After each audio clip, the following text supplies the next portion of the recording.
I've never seen somebody in an office so high with the most just basic fucking solutions. Like, we should not let any more Muslims in the country till we can figure out what's going on. Did he just say, figure out what's going on?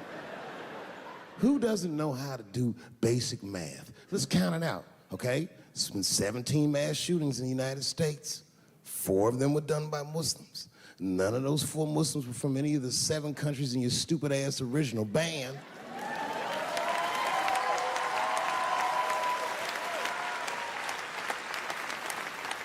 And since he brought it up, the other 13 shootings were done by the Tiki Torch whites.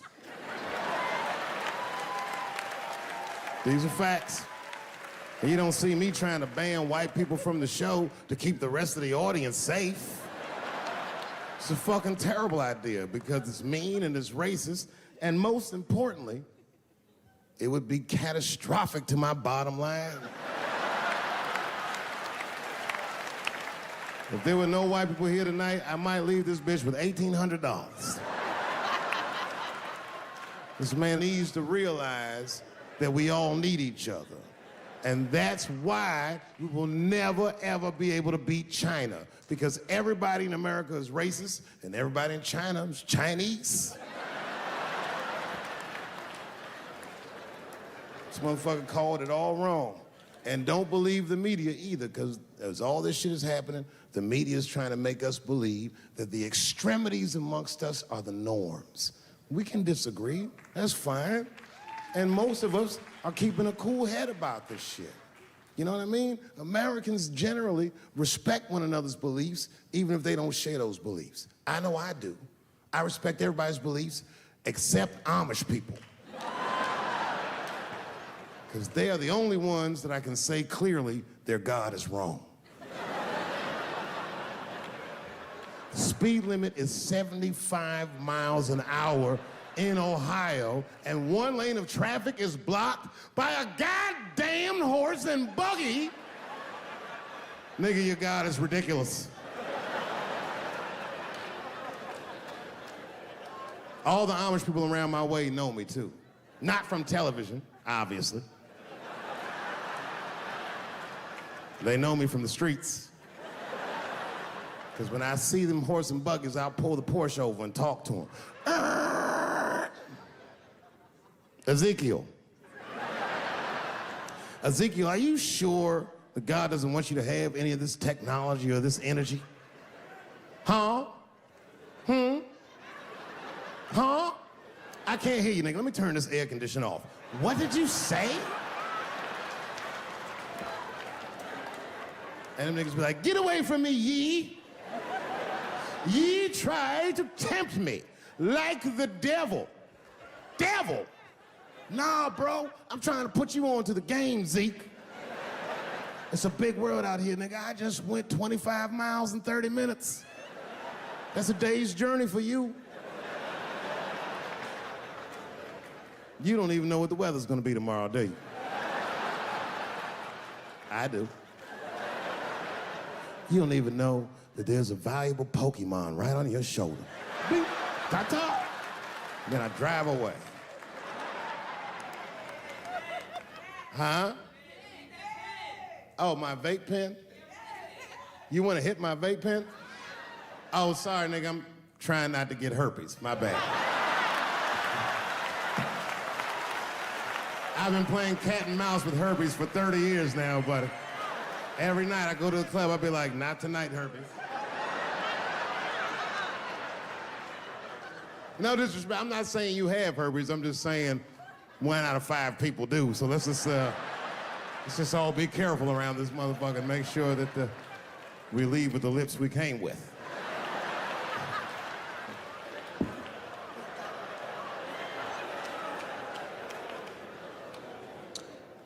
Sometimes I think that the media is hard on Trump, because I'll see shit that they get on him about that doesn't seem bad to me. Like, a nigga got on Trump about not staying in the White House enough. Who gives a fuck? This motherfucker was rich. Used to shit in a gold toilet. It's true. I don't know if you've ever been to the White House. It looks like a very nice place to work, but I wouldn't want to live in that Scooby-Doo ass house either. That shit's terrifying looking. Imagine you trying to jerk off in the crib and Abraham Lincoln's just looking at you like...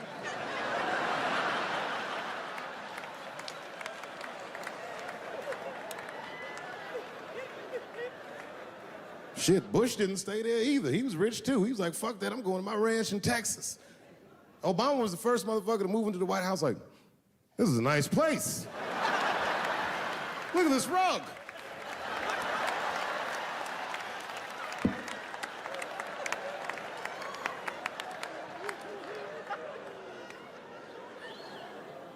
The media got on him about putting Jared Kushner in his cabinet, and I didn't think that that was the worst thing he'd done. I mean, it was still early, and I mean, it's not unprecedented. Kennedy had his brother as the attorney general, right? And this motherfucker's a Washington outsider. To be honest with you, I'd probably do the same thing. As a matter of fact, I do.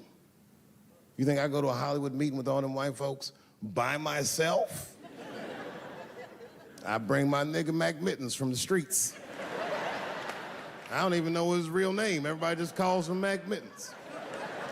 But I know he's not qualified to even listen to these meetings, but this motherfucker just makes me feel good. And all the white people look at me like, Dave, do you mind asking your friend Mac Mittens to excuse us so that we can talk business? And I say, fuck that. Anything you say to me, Mac Mittens can hear that shit. And he listened to the whole meeting. And when they done talking, I just look over at Mac Mittens, and if he gives me the signal, meow, meow, I'll sign the papers. It's a gut check. Or how about this one? Remember when it was the day after the election, and the president of Taiwan called Donald Trump to congratulate him? And Donald Trump, you know, of course, took the call and talked to the president of Taiwan. The problem with that was Taiwan doesn't have a president. The United States functions on what they call a one China policy, and Taiwan is a renegade province of said China. And Donald Trump didn't know that and picked up the phone and started yammering away, and the media ate his ass up. And I'm not gonna lie, I was laughing like shit. I was like, oh shit, this dumb motherfucker is in trouble. And then that night, I was in bed drifting off to sleep, and then I had to admit it to myself. I was like, I didn't know that shit either.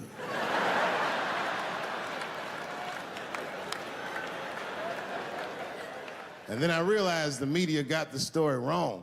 The story wasn't that Donald Trump took the call. The biggest story is that nobody told Donald Trump not to take the call. That's terrifying. God damn, nigga, you don't have a Mac Mittens on your team? It wasn't like they were calling the White House, they were calling the switchboard at Trump Towers, and they were getting through. Anybody. Mr. President, there's a Ricky Ticky Tabby on the phone for you? Yes, put him through. Hello, Ricky Ticky. Good to talk to you. Mr. President, there's a John Jacob Jingleheimer Smith on the phone. Oh, his name is my name too. Put him through. Hello, John Jacob, let's talk business. How many people in this room are not originally from the United States? My round of applause. Where are you from, bro? You right there. Iraq. You're from Iraq? Ew. I was fucking around. How long have you been here in the country? 23 years. 23 years? Are you a citizen yet? You are? Congratulations, nigga, congratulations. Well, welcome to this great land. You know, I'm gonna give you a history lesson, because I'm sure this wasn't on your entry exam. But every naturalized American has heard something about what I'm about to tell you. Picture it's the early 50s in the United States. This 14-year-old boy goes down from Chicago to Mississippi to meet his extended family for the first time. He'd never been to Mississippi. And before he went, his mother said to him, very pointedly, she said, if a white man looks you in your eyes in Mississippi, look away. And I don't know what you know about black people from Chicago, but they're not a scared people. Legend has it, he was in front of a convenience store, hanging out with his cousins, having a good time, and a white woman walked out of the store And he thought she was pretty, and he said, bye, baby. Not realizing that he had just made a fatal mistake. 4 days later, a group of adult white men burst into this family's home and snatched a 14-year-old boy out of bed in front of his family that was powerless to stop them, and he was never seen alive again.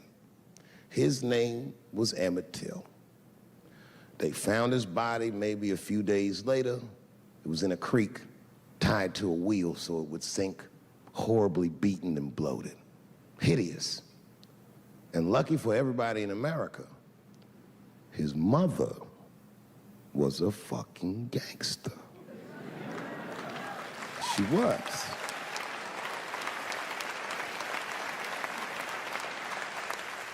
If you can imagine, in the very midst of a mother's worst nightmare, this woman had the foresight to think about everybody. She said, leave my son's casket open. She said, the world needs to see what they did to my baby. And every publication here in the United States, from Jet magazine all the way to the New York Times, had this boy's horribly bloated body on its cover. And if our civil rights movement was a car, this boy's dead body was premium gas. This was a very definitive moment in American history where every thinking and feeling person was like, ugh, we gotta do better than this. And they fought beautifully, and here we all are.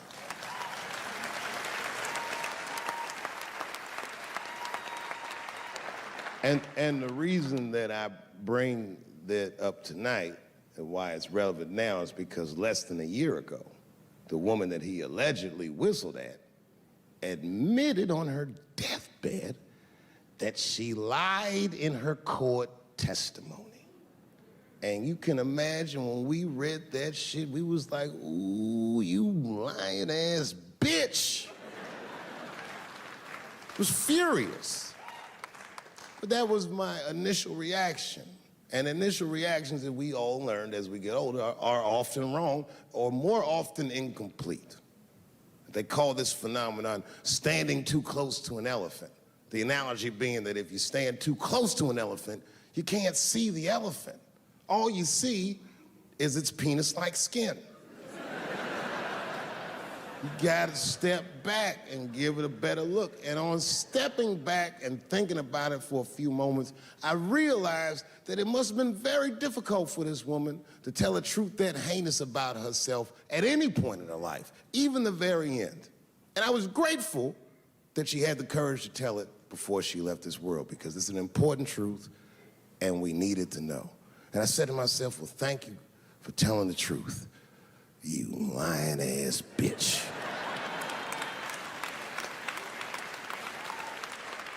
And then time goes on, and then after time, you can kind of see the whole elephant. And it's humbling, because you realize that this woman lied, and that lie caused the murder. But that murder set in motion a sequence of events that made my wonderful life possible, that made this very night possible. How could this be that this lie could make the world a better place? It's maddening. And that's how I feel about this president. I feel like this motherfucker might be the lie that saves us all. Because I have never felt more American than when we all hate on this motherfucker together. Jesus Christ, it's good. And when it happens, I can see everybody that's struggling. So if I'm on stage and I tell a joke that makes you want to beat up a transgender, then you're probably a piece of shit and don't come see me anymore. Or if you don't understand that when a football player takes a knee during the national anthem, he's actually standing up for me, then you might not want to fuck with me anymore.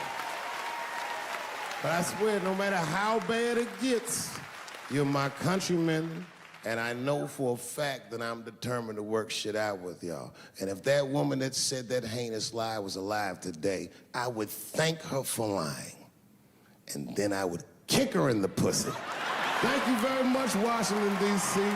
God bless you and good night.